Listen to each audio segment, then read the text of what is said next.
Yeah, let's begin, as we do, with tefillah, that the zchut of our learning should help to bring home all the rest of the hostages, protect our soldiers and Am Yisrael, and all of the innocents, bring a speedy end to our war, and be an Ihui Neshama for my mother, Shalom Aleichem, Bat Mendel V'Rachel. Amen. Okay, so let's pick up. I'm going to remind us of what we did the last couple of weeks so that we can move on, because we're still in this sugya. So the sugya that we're talking about is a person who was overtaken by bull moose and he had to eat. And then the question arises, if we have things to feed him, if the only things that we have to feed him are things that are normally asur for him to eat, then the din is we give him hakal hakal. I give him the, if I have to choose, going to choose the isur that has a lighter punishment associated with it. And then the question arises about, what if I only have in front of me tevel and truma? So the problem being that both tevel and eating tevel and truma for a zar, for a non-kohen, tevel for anyone and truma for a non-kohen, the isur is the same, that you're chayav mita bidei shamayim. So the question arises, if I only have uh, tevel and truma, so what do I feed him? So we said Tanai. This is a machloket Tanai, where the Tanakama says you give him tevel and you don't give him truma, and then Tema says you give him truma and you don't give him tevel. And we understood this as follows. We understood that what we're talking about here is we have a pile of tevel, and the question is, do I feed him the tevel as is, or should I be mafrish trumot and masrot and then feed him the chulin and the truma? Which is better? Is it better that he eats straight tavel, or is it better that he eats the truma along with the chulin? So we had Rabba. Rabba explained this as follows. He says,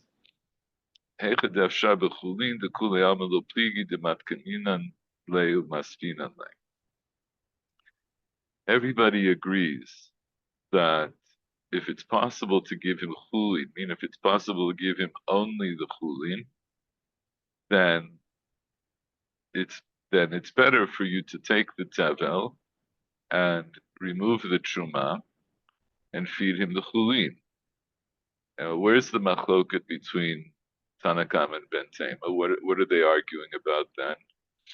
That Mar Savar Tevel Chamur, Umar Savar Truma Chamura. So Mar, in other words, Ben Tema, who says you should eat Truma and not Tevel, he holds the Tevel is more Chamur, and the Tanakama holds the Truma is more Chamur. And each of them has Rabbah supplies the reasoning, right? He says, because why would we say Tevel is Chamur? Because Tevel is Chamur. No one's ever allowed to eat Tevel. But Truma, Chazi Kohen. It's Ra'ui for a Kohen to eat it, meaning there is a Heter Achila. There is a tzad to say that it can be eaten. The Tanakama holds he says no, that Truma is Chamur because only the Kohen can eat it, but Tevel, even though right now you can't eat it, in principle you could be mitaken. In principle you could make it so that it would be permitted to eat. Whereas the truma will always be asur to the zar. It's always asur, right? So, as I said, we talked a little bit about the conceptual underpinnings here, but we'll just take it as is for the moment. And so then the Gemara went on and to understand Rabbah more explicitly. So Rabbah's basic contention is opening contention, is that everybody agrees that if it's possible to give him just the chulin, that you should just give him chulin. So the Gemara is bothered by this because that's obvious. Obviously, no one would disagree that if you can give him something that's mutar lechatchila, you give him something that's mutar lechatchila. And so the Gemara said, no, but it's talking about even if it's on Shabbat, I would still be mafrish the truma on Shabbat to give it to him. Gemara pushes back and said that's also obvious because the hafrashat truma on Shabbat is only an isur derabanan. And here, we're trying to save somebody's life, so I would be over on the tiltul derabanan, on the hafrashat. It's only an isur derabanan, and I would give it to him even on Shabbat. So the Gemara ultimately says, okay, so what are we dealing with here? We're dealing with tevel that grew.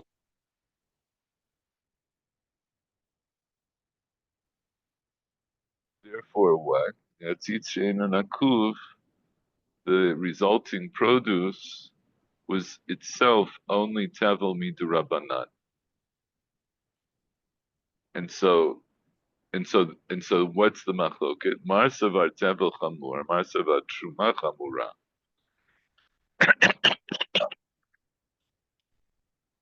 And what's the point that? So how do we read Rabbah now? When it's possible to give him chulin. In other words, again, what am I dealing with? I have in front of me tevel, and now we're saying even if it's Shabbat, and even if the tevel itself is only tevel midirabanan, everybody agrees that you should be mafrish the truma and give him the chulin. If that's sufficient for him, you should do that. And what's the chidush? The chidush is that you might say, if the tevel is only midurabanan, it's only an isur durabanan, and being mafrish the truma in general is only an isur Shabbat midurabanan. Maybe I don't have to do it at all. Why should I do it? It's a durabanan on a durabanan, and I need to feed this person, presumably as quickly as possible. So the chidush of Rabbah is that nonetheless everyone agrees that you still you're still mafrish the truma even on Shabbat, and even from tevel that's only tevel midurabanan. That's the way the Gemara now understands this contention of Rabbah, right? Everybody agrees when it's possible to give him only the chulin, but you have in front of you tevel. Everybody agrees that we're mitaken the tevel, even if it's tevel midurabanan, and even if it's tevel midurabanan because it was grown in an atzitz sheino nakuf. And even though hafrashat trumot and masrot on Shabbat is only an isur derabanan, nonetheless we tell you have to do it. And why do you have to be mitaken first? So Rashi supplied the answer here. Ratzit sheino nakuf the tevel shalom midurabanan. Shut hafrashat masrot b'Shabbat derabanan. The tevel is an isur midurabanan. and the shvut, the isur Shabbat of taking the masrot on Shabbat is also the midrabanan. So Ashmin and Shiitche Hashvut Lo Yachilu Tevel Rabbanan. So comes to teach us, Rabba's coming to teach us that we're going to set aside the Shvut, take the Trumot and Masrot, and we won't give him Tevel Midrabanan. Why? Why do we go to so much trouble? Because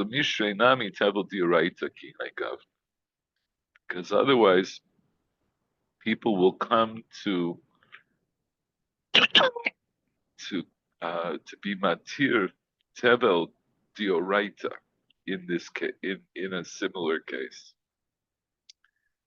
In other words, it's a kind of gezerah that we're worried that if under these circumstances we allow you to feed him tevel, then people will think, oh, when you need to feed a sick person on Shabbat, and you only have tevel in front of you, so you can just feed him tevel. So that's why Rabbah says, no, you can't just feed him tevel if it's possible to feed him chulin.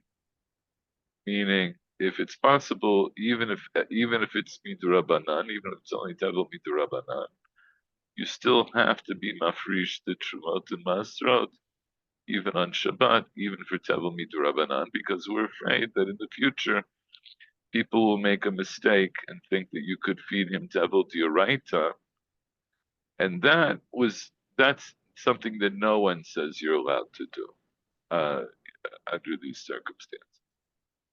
So that's what we got up. That's the summary of Rabbah. Then we said, go ahead. A really quick question. So, if I understand you correctly, the Mishnah is concerned only is chief concerns about whether this permitted and whether is the Gemara is sort of excuse me, the Mishnah. See if I can get a Wait, full. Let me see if I can get a full. Let me see if I can get a full sentence out here. So initially, it seemed like our ambit was just this specific time, place, and set of circumstances, and the Gemara seems to broaden the scope it's broaden the scope of concern to sort of deal with the social aspect of whether other people will see this and then sort of assume it's okay to so is well, I'm not sure that that's a social aspect. this It's so even if it's not other people, even if it's all the same people. Okay, but yeah. So the the the uh, the order of things is we started with the Mishnah. The Mishnah said that somebody who has bulmus, we feed him even dvarim tmeim, which we explained to mean that we feed him even things that are in general asur to eat. Tamei is lav dafka, but tmeim, like the way we would say something is treif. We use the term treif in a very broad sense because treifa is actually a very specific halachic category that has to do with animals that had some kind of defect, and that's what made them treif. But we say treif, when we say treif, we mean things that aren't kosher. And here also, in the Mishnah says dvarim to me, it just means things that are not kosher. So that was where we began, and then we had this question about, okay, so what if the only things we have to feed him are things that are not kosher? So if I have more than one thing that isn't kosher, which do I feed him? So we feed him the one that is that has a lesser punishment associated with it. And then what happens if the only thing I have in front of me is tevel? So do I feed him tevel or do I mafrish trumot and masrot in order that he can eat chulin and truma instead of tevel? So that was the machoket Tanakam and Ben Tema. And ultimately, based on Rabbah's understanding, he says that nobody disagrees. In other words, neither the Tanakama or Bentema disagree with each other that if you can be mafrish trumot and just give him the bulin, that you should give that to him, even if it's Shabbat, and even if the tevel is only tevel midurabanan, you nonetheless, everybody says you have to be mafrish the trumot. And what's the chiddush in that? That the reason we make you do that is that we're afraid that you, in the similar circumstances, you or anybody who might see, in a similar circumstance, if the only tevel that they have is tevel dioraita, that you'll feed him tevel dioraita. So we tell you, even under all circumstances, you have to remove the trumot and masrot before, or at least the trumot, before you feed him. Okay? Okay. Good. So then we said, Lema Tanai. So we said, let's say that this is a machloket Tanaim. So what did we mean by that? What do we think might be a machloket Tanaim?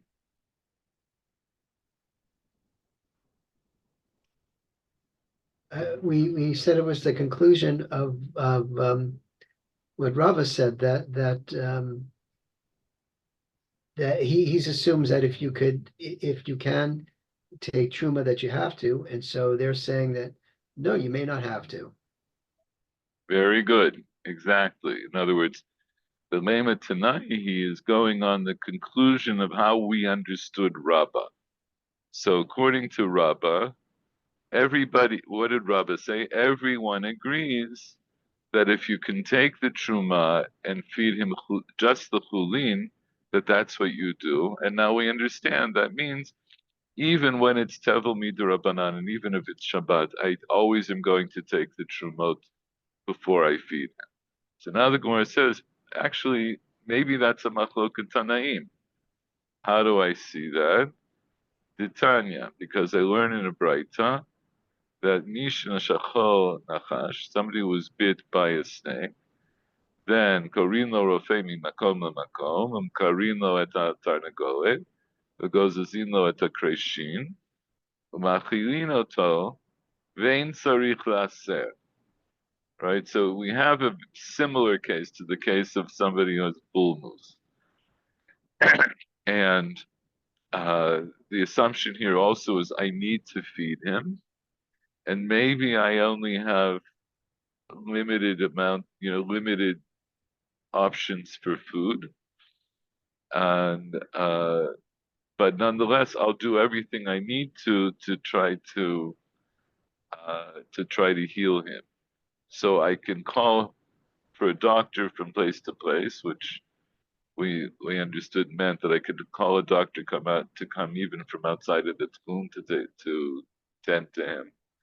I can tear a tarnagolet, I can tear a hen in order to take that whatever limb I took off and put it on the wound, which was considered to be a way of curing him. And I can cut leeks. In other words, I can harvest the leeks even on Shabbat, and I feed them to him. I can feed him these leeks, and I don't have to take maaser. Divrei Rebbe. So, and then Rebbe Shimon Omer lo yochal ad shiaser. He says, no, you don't let him eat until we've taken maaser from these krishim, from these leeks. So what do I see? So based on what we said, the conclusion of Rabbah is, how do we see that what Rabbah said is actually the subject of a machloket tanaim? I mean, the case of the Krisha, Rebbe says that you don't have to meiser it, and was the Tanakama? I'm not sure, but anyway, the other opinion was that no, you do have to take. It was Rabbah's opinion. Rabbah said everybody holds, both the Tanakama and Ben Tema in the previous Braita, that everybody holds that you have to take that you're maaser, that you take the maaser.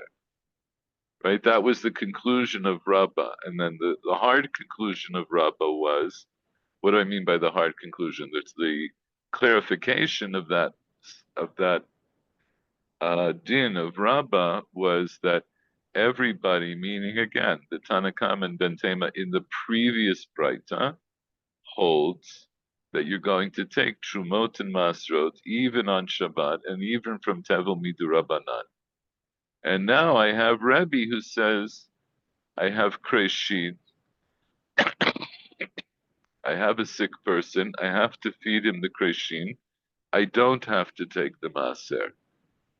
So Rabbah's contention that nobody, meaning no Tana, disagreed that you have to take Maaser, I see now that seems to be contradicted by the fact that Rebbe, who's also a Tana, says that you do have to take Maaser.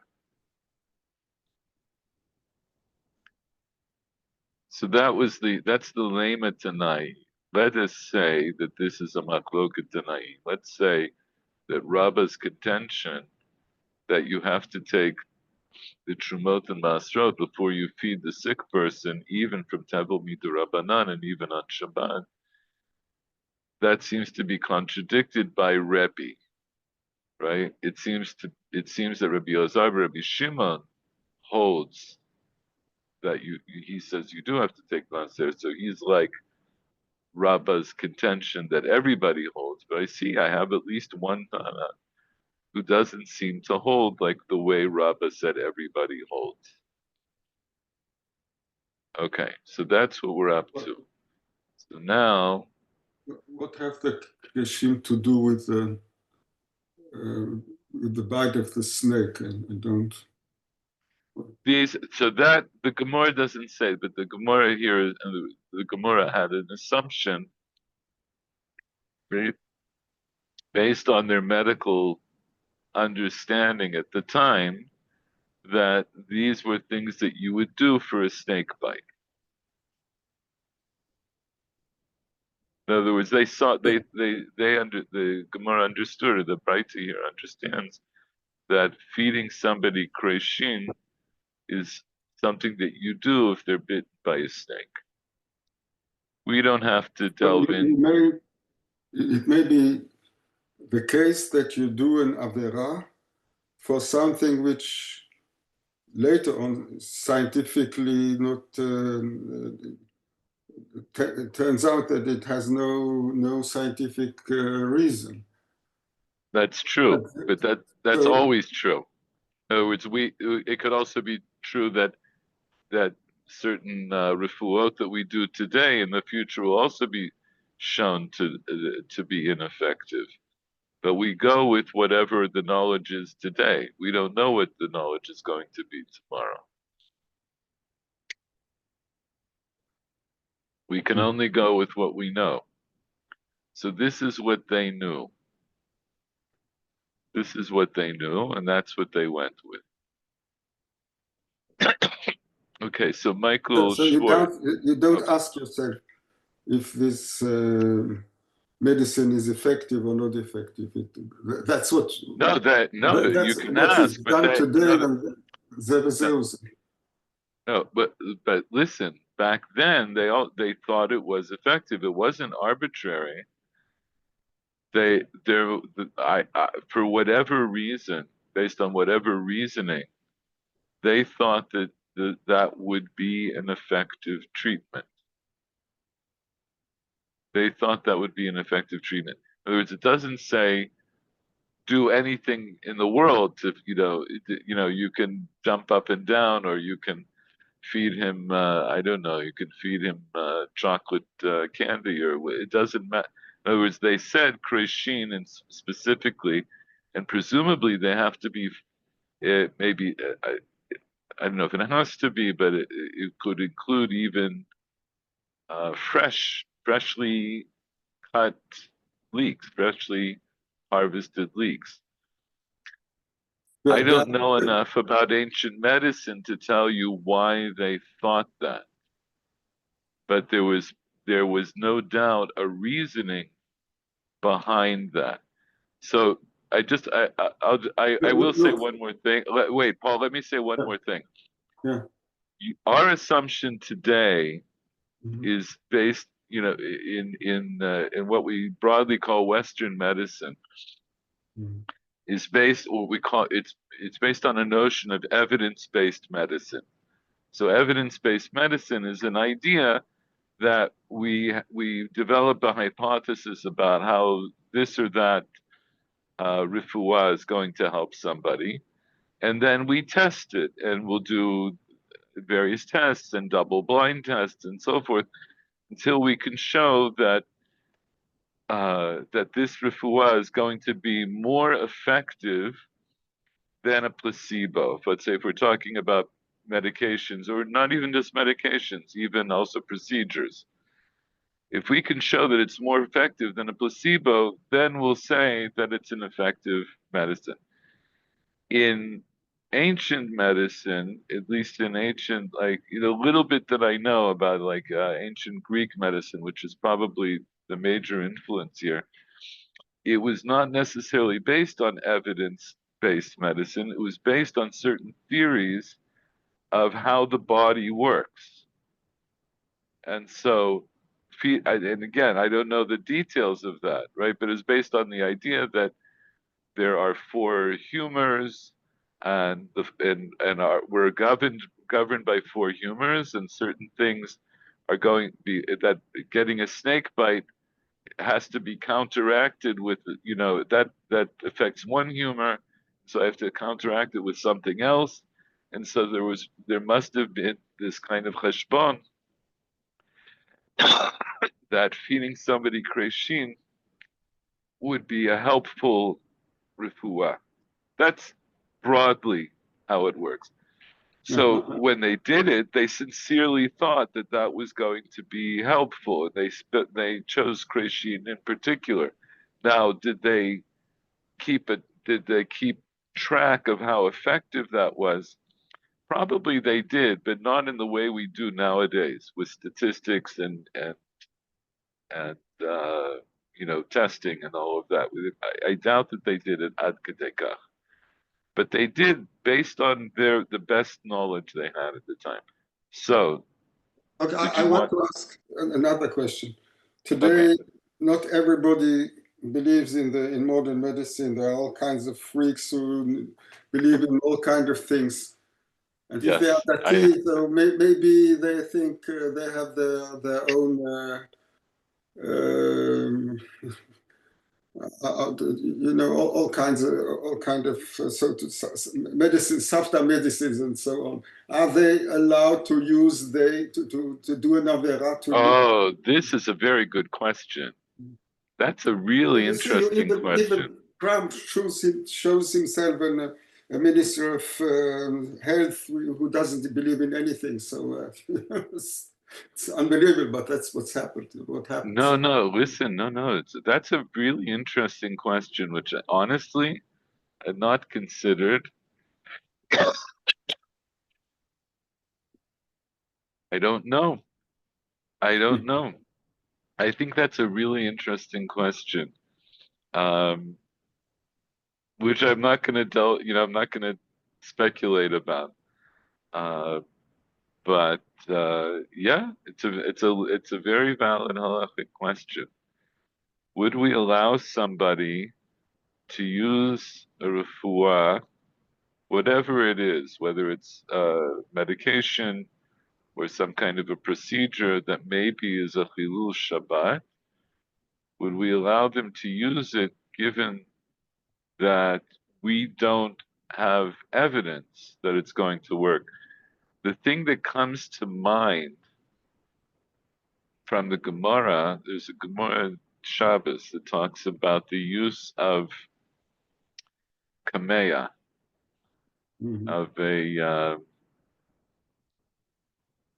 what's the word in English? Like a charm. There's another word, I can't think of it. Amulet. Thank you. Mhm. Using an amulet. So using amulets was a very common practice at the time. And without going more deeply into this, the Gemara distinguishes between amulets that are known to work and amulets that don't have a track record of working. So even if you think that there's no way that it worked at all, but for the purposes of your question, though, it's completely relevant. In other words, and what's the halachic issue? The halachic issue is, would you be allowed to wear that amulet on Shabbat in a Reshuta Rabim? Would you be able to walk outside of your house and go into Reshuta Rabim wearing the amulet? Because it's not really a piece of clothing. But if it's a genuine refuah, then there's a basis to say that you would be allowed to essentially to carry it on Shabbat. And so it's a similar question it's a similar case to the way you're posing your question. And you might say, based on that, that even if you're using some kind of a refuah that we don't have scientific evidence for, but then we would distinguish and we'd say, but maybe it has a track record of working. And in that case, maybe I would let you do this refuah even on Shabbat. So it's a very interesting question you raised. I have a feeling that this has already been discussed in more modern halachic fora, but we'll leave it at that. It's a good question. But that's the first thing that comes to my mind. Okay, let's return our focus back here to the Gemara. So what did we say? Rabbah says that everyone, meaning in the previous Braita, that the Tanakama and Ben Tema both hold that if you have Tevel in front of you, even Tevel de Rabbanan, and it's on Shabbat, you still have to be mafrish the Trumot and Masrot before you feed it to the sick person. And now we say, maybe not all Tanaim agree with that. Maybe that in itself is a machloket Tanaim, because I see that a person who's been bitten by a snake, one of the refuot that I do for them is to give them freshly cut leeks, and Rebbe says you don't have to take maaser from them, even though Rebbe Elazar Rebbe Shimon says that you do have to take the maaser from them. But I could say, okay, maybe not everyone agrees that you have to take the maaser. So this is what we're up to. So Michael Werner, why don't you read Neima? Neema Rabbi Elazar, and Rabbi Shimon, he below Rabbi. Stop. So let's just translate and understand these words. So first, tell me if you can translate these words.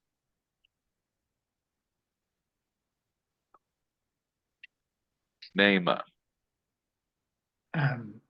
Last week we had lema, which I just explained again. What did that mean? Right? We just had it here. Lema tanaihi. What did that mean?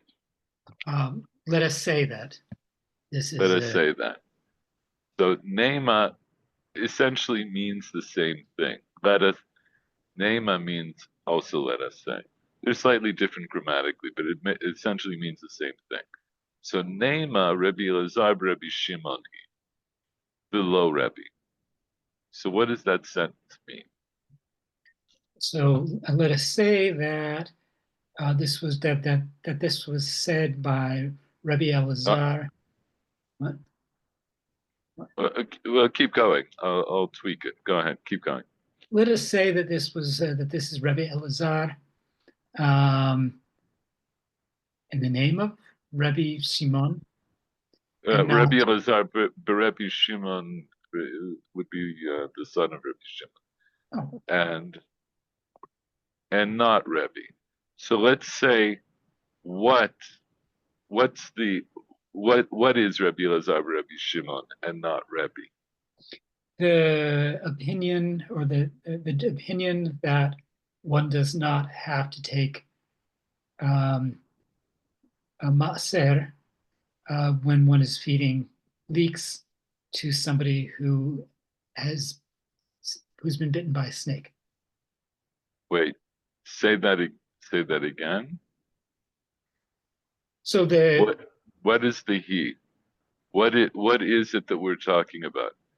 we're talking about the opinion that was attributed to Rebbe, that one does not have to take maaser from a leek that one is giving to as a remedy for snake bite. Okay, wait a second. What was our question? We said Lema Tanaihi. Let's say that this is a machloket Tanaim. What did we think is a machloket Tanaim? The notion, not the notion, the Okay, notion. It's okay. the notion that one takes, or one separates truma from tevel, even on Shabbat, and even if it comes from a tzitz nakum, even if it comes from a pot, an unperforated pot. Okay, so let's say that's a machloket Tanaim. That is what Rabbah said. Rabbah said that you always take the trumot from tevel, even if it's tevel midrabanan, and even if it's Shabbat. So then we said maybe that's actually a machloket Tanaim. Then I bring this braita I have a machloket between Rebbe and Rabbi Elazar and Rabbi Shimon. Then the Gemara says this is the completion of the question. So let's say it's Rabbi Elazar Rabbi Shimon and not Rebbe. So what's Rabbi Elazar Rabbi Shimon? Rava's opinion. Rabba's opinion. Rabba's contention that everyone agrees that you have to take Trumot and Masrot before you feed somebody Tevel, even Tevel Midrabanan on Shabbat. Let's say that's actually only the opinion of Rabbi Elazar Rabbi Shimon, but not Rebbe. That is, Rebbe disagrees with what Rabbah said. Now, Rebbe disagrees with the contention of Rabbah. Obviously, Rebbe didn't argue with Rabbah because Rabbah lived 2 generations after Rebbe. But what we're trying to figure out here is when Rabbah said what he said, and he said that everyone agrees that this is what you do, now we're trying to pin that down because maybe not all Tanaim agree with Rabbah's understanding. And so I'll need to know that if I want to have a final psak. So let's say that Rabbi Elazar, Rabbi Shimon, let's say that what Rabbah said, that everyone said that you have to take the Trumot and Masrot from Tevel for a sick person on Shabbat, even if it's Tevel Midurabanan. Maybe that's only Rabbi Elazar, Rabbi Shimon, and not Rebbe. So Michael Werner, keep reading. Afilu. Afilu tema Rebbe. Ad kan lo ke'emar Rebbe Hatam. אלא לעניין מעשר ירק דרבנן. Keep going. אבל במעשר דגן דתבל דאורייתא הוא. אפילו רבי מודה דאי שרית לעציץ שאינו נקום. עתי למגל מעציץ שהוא נקום. Nakuv. עקוב, excuse me, נקוב, I'm sorry, נקוב. Okay. So I want you to give it your best shot. Can you try to translate this? Afilu tema Rebbe.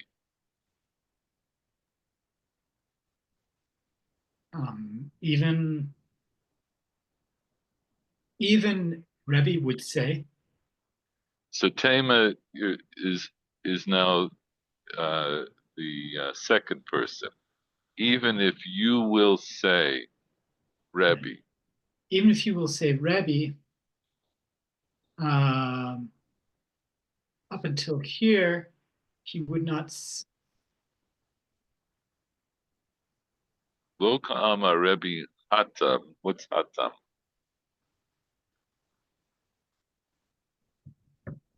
This is not even the third time that we've had this. We have this many times. You have two words that are the contrast. Hacha, hatam. What does that mean? Michael Schwartz, hatam, what does that mean? There. There. Hacha is here. Hatam is there. So adkan lo ka'ama Rebbe hatam. So until here, Rebbe didn't say there. Continue. We're just translating now. Ella. But rather, in the matter of maser are taken from vegetables, the Rabbanan. Okay. Aval maser of grain from Tevel is Doraita. And even Rebbe would say that you. Okay. I feel Rebbe Modeh. Would agree. Would no. Would say. Would Well, contend. What does Modeh mean? Modeh ani lefanecha. I declare I Lahodot. It's the same root as the word todah. Okay, to thank, but Okay, also. So it can mean to thank. More broadly, it can mean to acknowledge. Afilu Rebbe Modeh, he acknowledges Di'i Sharit Le Sharit.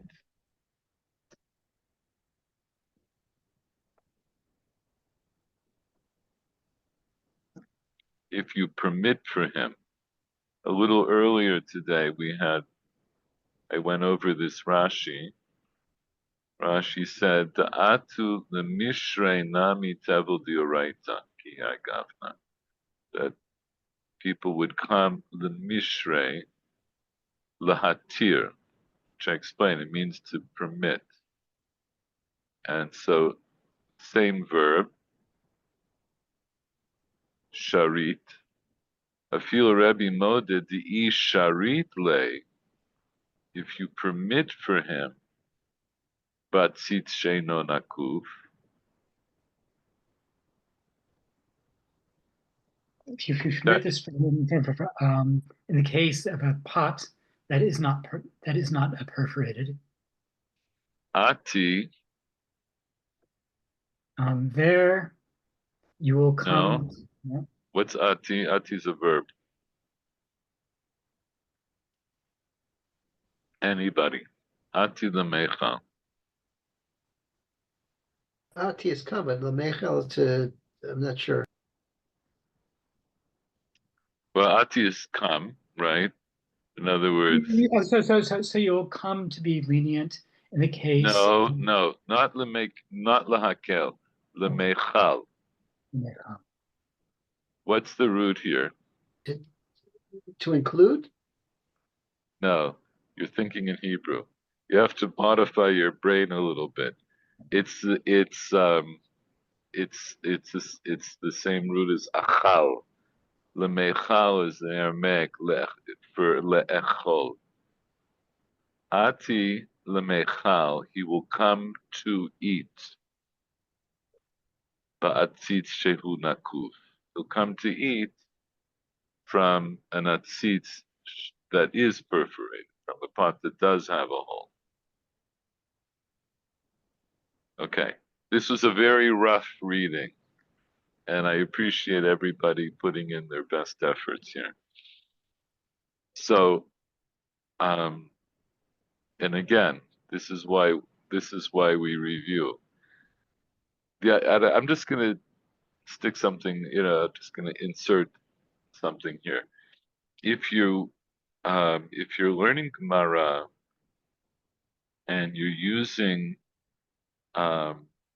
if you're using Steinsaltz as an aid, so this is the thing that Steinsaltz does very well, and this is the main point of Steinsaltz's commentary. He gives you a very straight translation. He'll show you the text, and then in parentheses, he'll tell you what the text means, what the words mean in Hebrew, in modern Hebrew. And he'll also insert other words that are assumed but are not explicit in the Gemara. So what Steinsaltz does is he gives you the base, what we're trying to do right now, he gives you that basic reading. And that's the great strength of his basic commentary. If you use Steinsaltz, and there's no, not against using Steinsaltz. If you use Steinsaltz, then if you have the patience, as you go over it more and more, then try to see if you can go back to the Gemara and read it without Steinsaltz. That's how you'll ultimately be able to come to learn how to read a Gemara.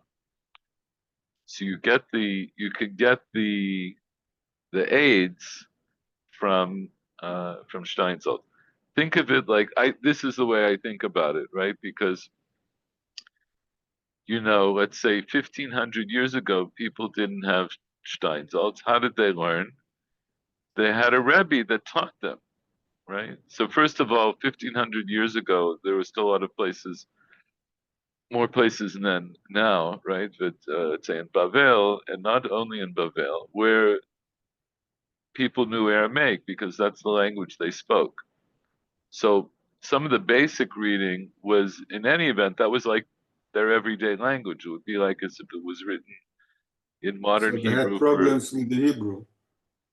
Right, and they might have problems with the Hebrew because of that, which we see from different places.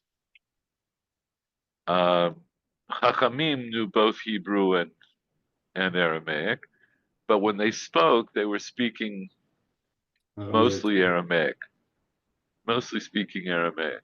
Would people also have been more likely to have committed this to memory, huh?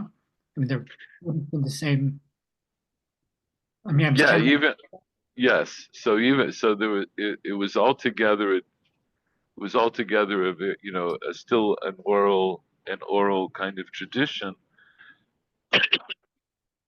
But what do I mean?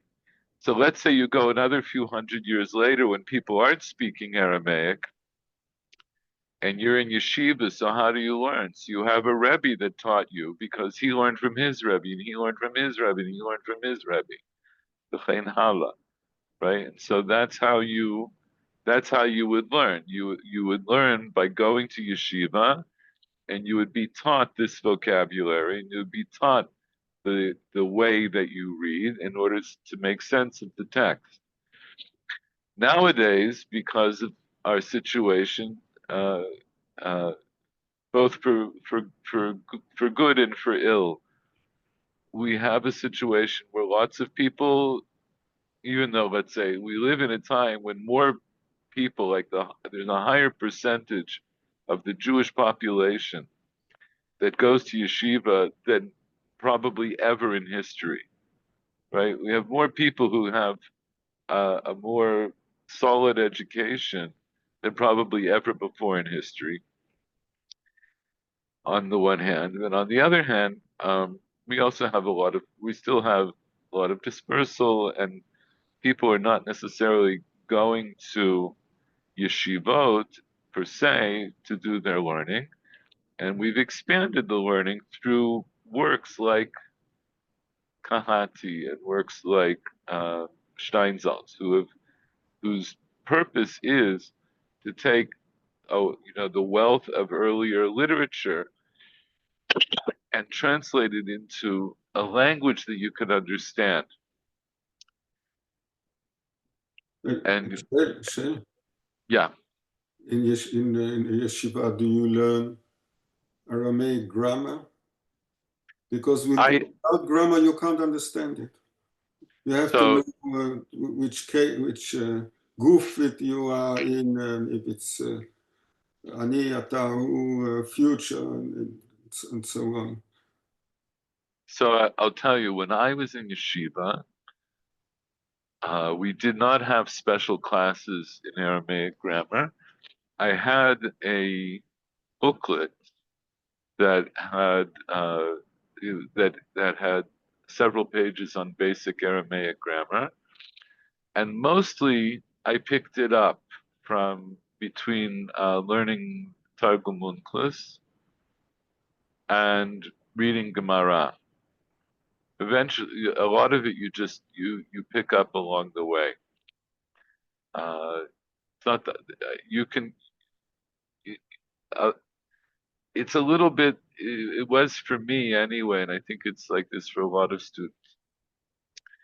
It's a little bit like the way you learn any language. In other words, when you learned whatever your mother tongue was, your mother didn't sit you down with a grammar book to teach you the language, right? You learned it because you spoke the language, and through its use, you de facto, you mimela, you understood the grammar.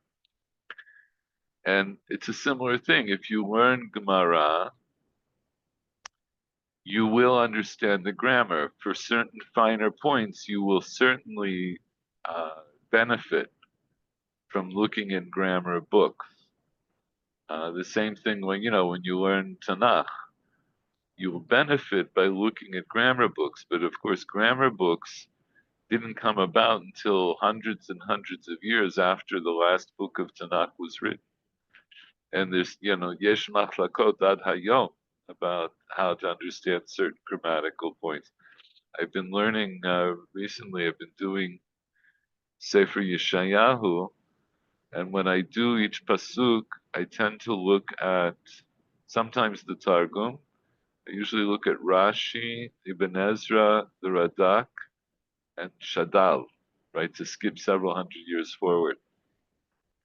And it's fascinating because sometimes they all agree, but a lot of times they disagree about the meaning of words, and a lot of times they disagree because they disagree about the grammatical form of that word. So you get it by learning it. Anyway, this is a bit of a digression, but the reason I'm digressing on this point is because I am making you read every week. And I keep saying, this is why you do review.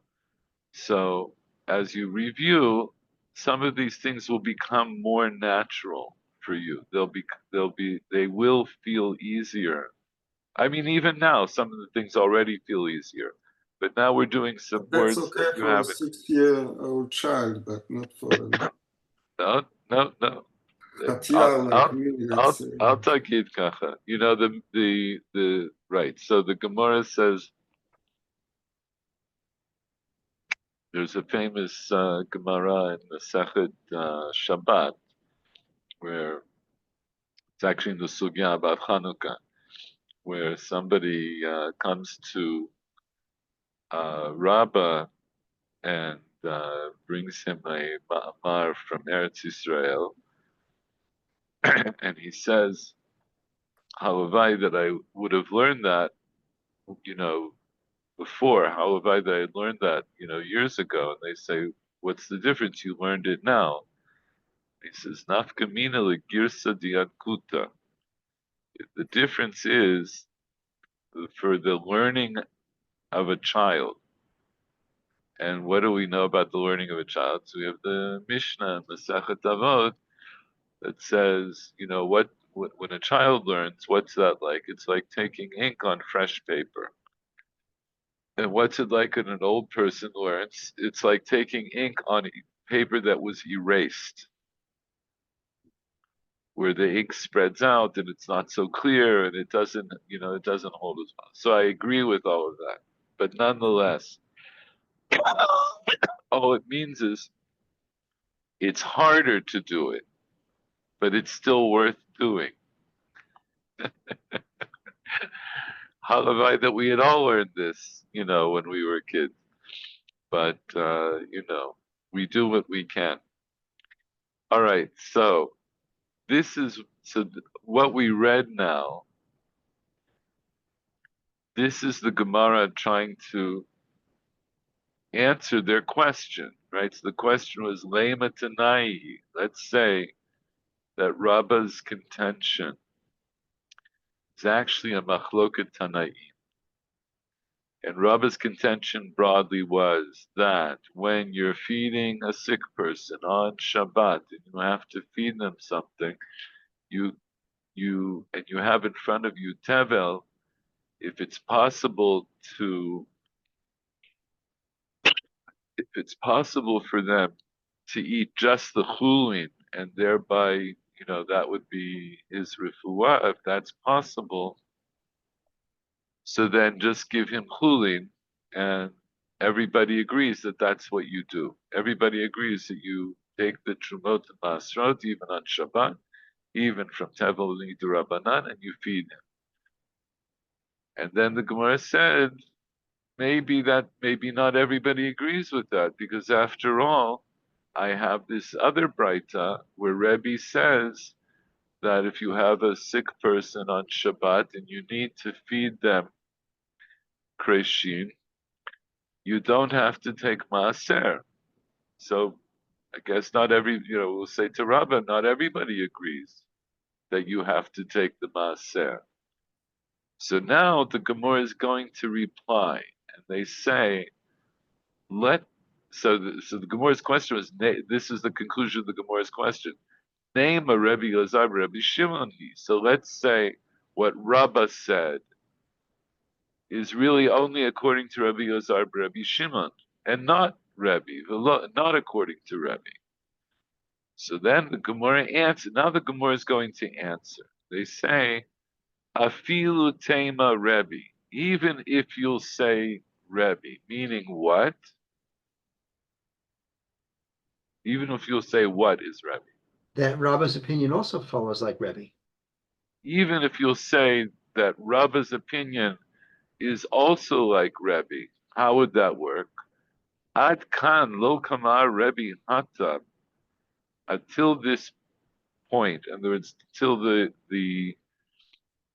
halachic point that Rebbe is making, Rebbe didn't say there. What's the there? In Rabbah's statement. No, because Rebbe didn't speak about Rabbi's statement. So what's the there? It's the Braita that had Rebbe's opinion.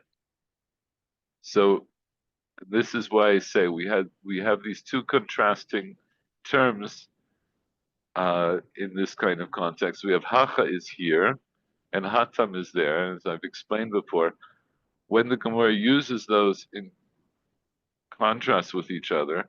Hacha means the source that I'm dealing with now, that I'm dealing with directly, and Hatam is the outside source. There is the outside source. So the source, so it doesn't say Hacha here, but it means the there is the second Braita, which is outside of what Rabbah was talking about. Rabbah was talking about the first Braita.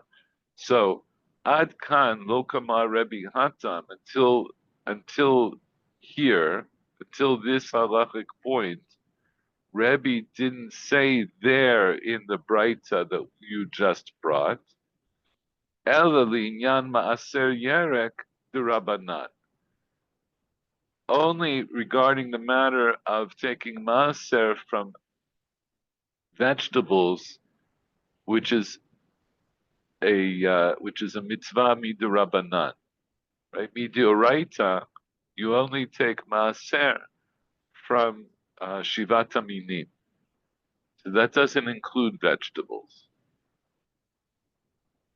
So Rebbe, when he said his din, he said explicitly that when don't you have to take maaser? If it's taking maaser from yerek, where the isur tevel is only midurabanan, or the mitzvah of taking maaser is only a mitzvah midurabanan. Aval b'maaser dagan the tevel the oraitahu.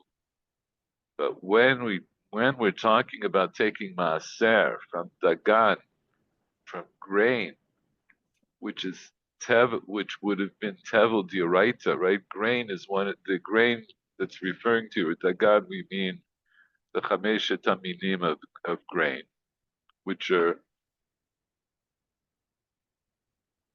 all chayav b'maasrot and trumot midioraita. Afilu Rebbe Moda, even Rebbe would acknowledge, he also acknowledges that what? Di sharitle batzitz she'eno nakuv, that if you permit for him to an atzitz she'eno nakuv, if you permit to him what about an atzitz she'eno nakuv? Consuming tevel.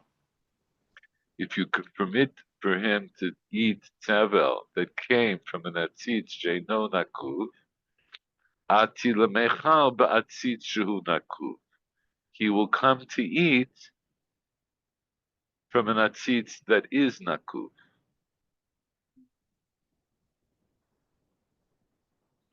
Okay, this is probably still a little bit unclear, but we're making progress.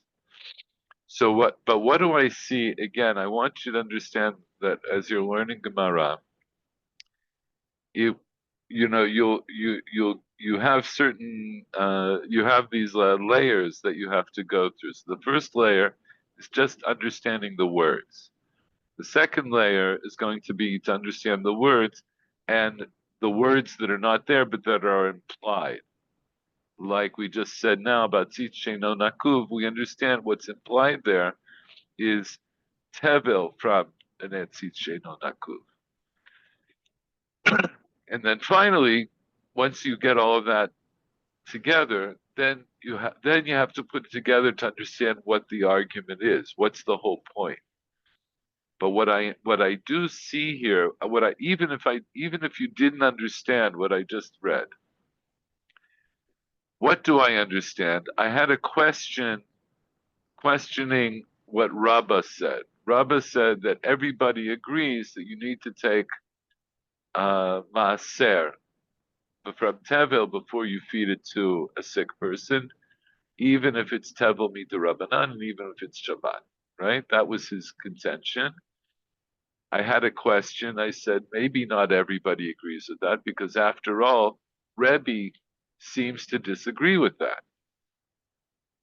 And then the Gemara said, afilu tema Rebbe, even if you'll say Rebbe, meaning even if you'll say that Rebbe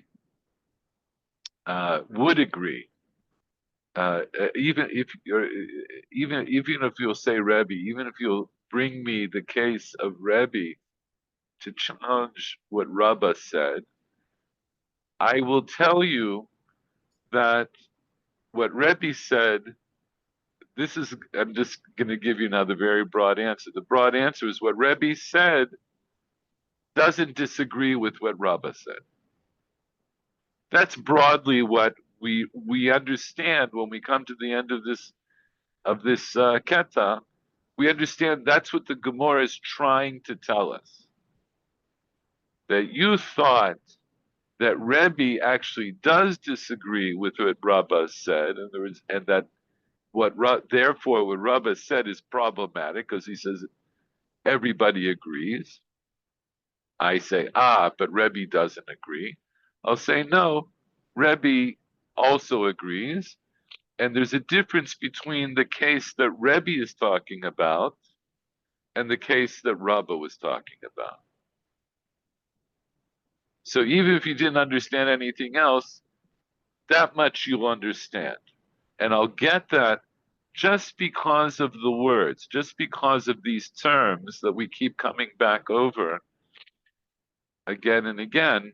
And that's why it's important to remember them, because we mentioned this last week. Lema Tanaihi, let us say it's a Machloket Tanaim. That already indicates to me that I'm going to put forth an idea. I'm going to put forth an idea that I'm going to knock down.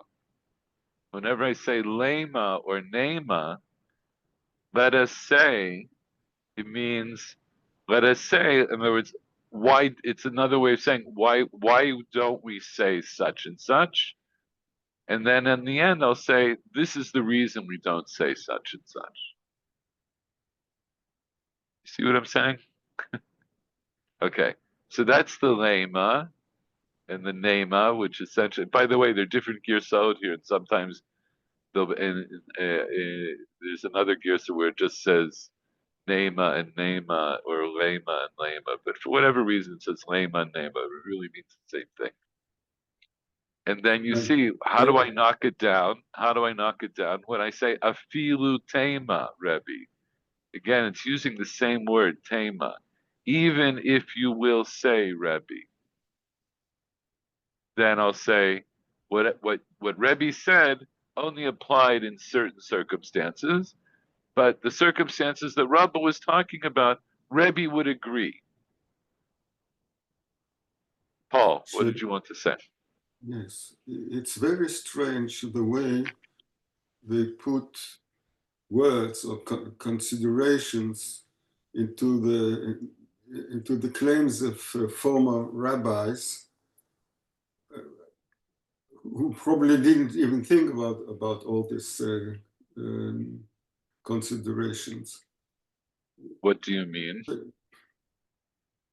In other words, go ahead. I'm sure that Rabbi and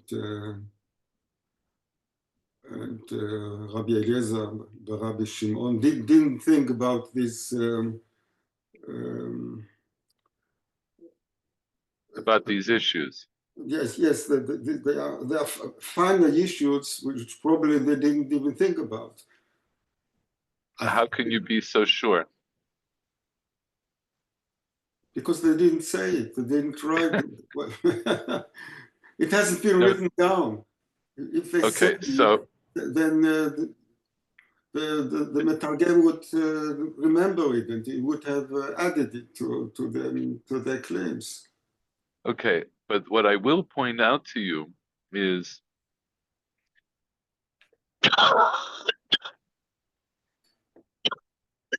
Rebbe speaks specifically about Kreshin. So Yes, but wait a second. So when I'm learning this Breita, even if I didn't learn Rabbah, even if I didn't learn the whole Sugya until now, if I wanted to paskin like Rebbe, the most I could say is that when have to feed a sick person on Shabbat, and I have to give him kreshin, and the only kreshin I have in front of me are tevel, that I don't have to take maaser. I can't say more than that based on Rebbe.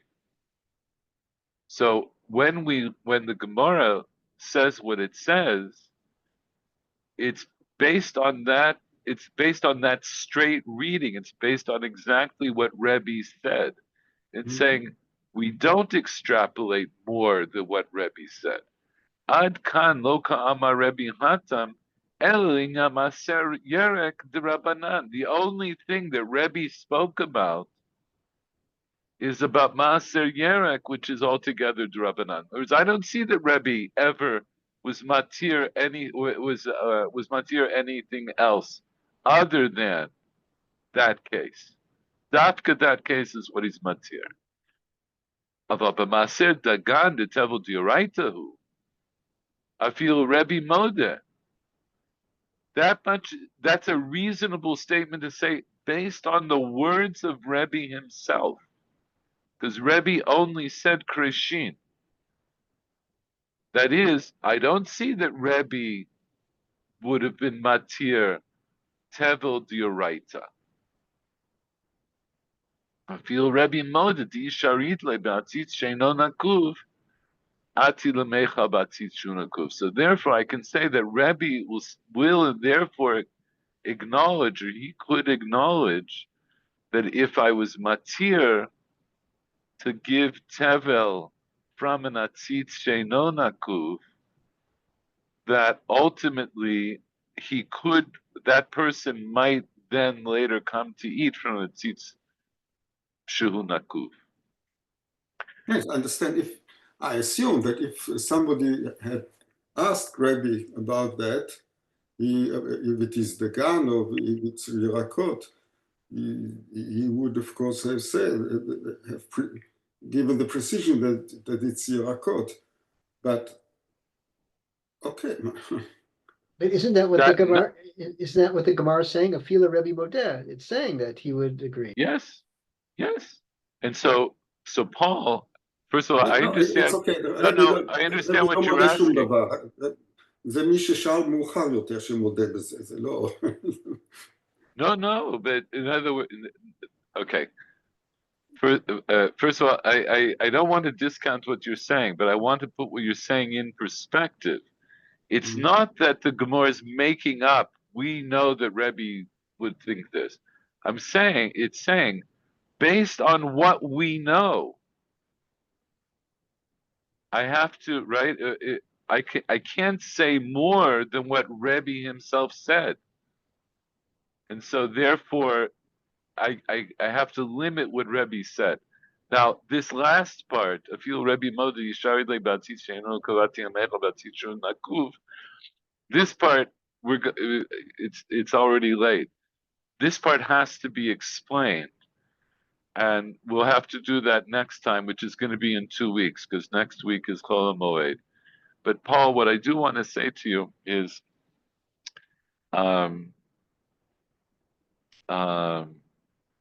two things. One is an argument can be made. In other words, the basic argument that I'm laying out for you now is that the Gemara is going to base what they say on Rebbe's words, plus either they had a tradition that would allow me to frame Rebbe in the way that I want him to be framed, or just broadly, and I'm going to say the second thing I think is more important.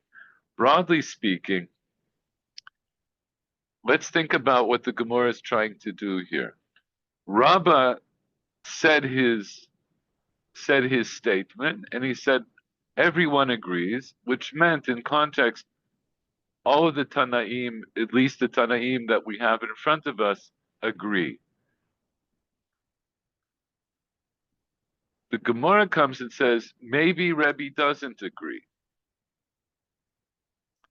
And so the Gemara wants to reason that the ideal conceptually for the Gemara is to say, I would like to resolve this in such a way where everyone agrees. Because, as I mentioned before, and I will say again, despite what you might think, because there's lots of machloket in the Gemara, the Gemara's ideal is always to minimize or to eliminate machloket. In other words, the reason I bring machloket is to come to some kind of a singular understanding. So when I have machloket, sometimes the machloket it's machloket. People have different opinions. But if I can show you a way where people who seem to disagree don't disagree, if I can show you a way that it could be that they agree, that's always the ideal. In other words, we don't assume that everybody goes out of their way to disagree with other people. So This is called the harmonization. Gemara, what's that? This is called harmonization. Right. The Gemara's goal is always harmonization. That's always what the Gemara wants. Because if you can harmonize all of the opinions, then you'll know what the halacha is. Then you know. And so here also, when I have this opinion of Rebbe, which seems to go against Rabba's understanding of Tanaim, so I have to bring it up because Rebbe says something that seems to disagree.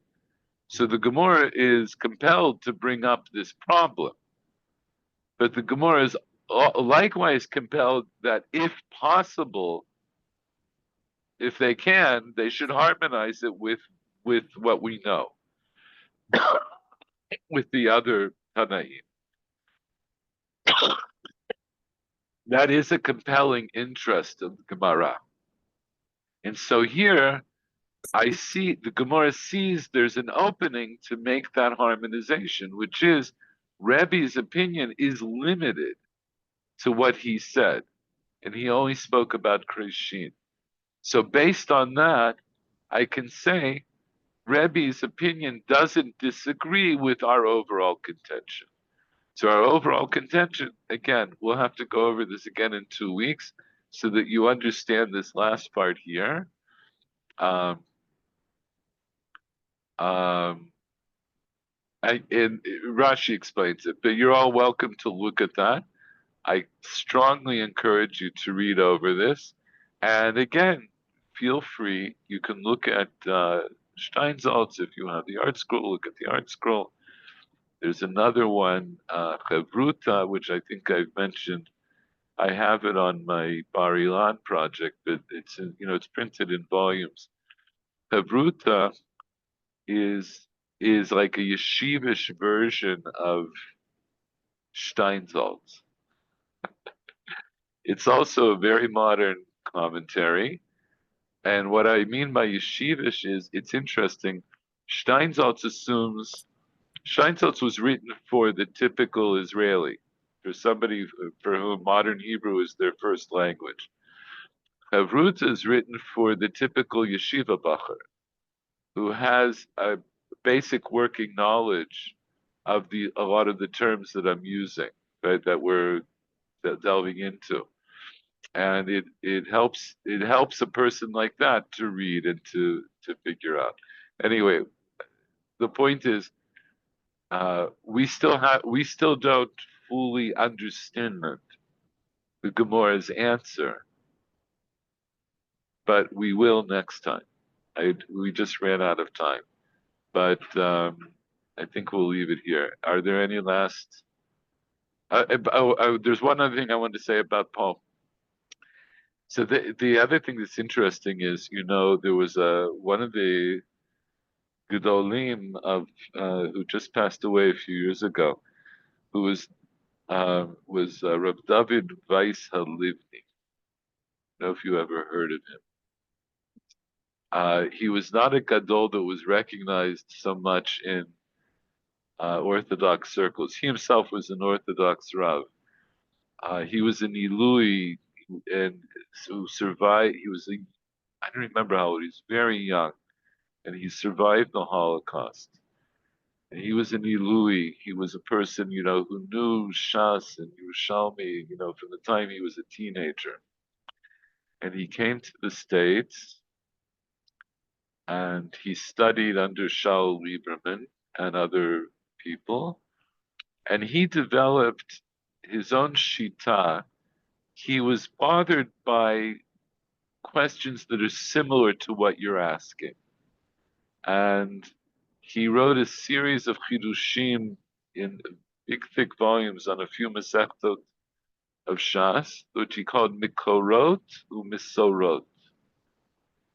And he developed a shita of trying to figure out, as you do a sugya, what was the makor, what was the original statement, and what was the misorah, what was given over, and how did that develop over time? It's a kind of a unique way of looking at the Gemara, which I can just, and I have one of his svarim. I can just tell, and I don't claim to know it very well, and I certainly haven't gone through all of it. I've only gone through some selected sugyot. But what I'll tell you broadly is that he's also concerned with questions that you're asking. So I gave you a very basic answer.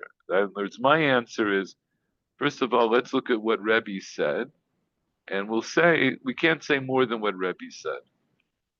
And then I also added in that there's a compelling interest for the Gemara to harmonize Rebbe with all the other Tanaim, unless we know for certain it's not true. But Rav Weiss, who was Katanti. I mean, I'm not even close to being on the level of a Rav Weiss, but he tried to reconstruct whole arguments that went over many generations. He tried to reconstruct them in a way that's, speaking to what you're speaking about. So maybe someday we'll look at Rav Weiss also, but I don't have his volume on Yoma, and I want to see. I think he did have one for Yoma. I want to see. I'm very. I'll tell you, a few months ago, we had a very long sugya where I showed you that it started with a midrash in the Sifra that was brought in our Gemara, and how it developed, and the way our Gemara.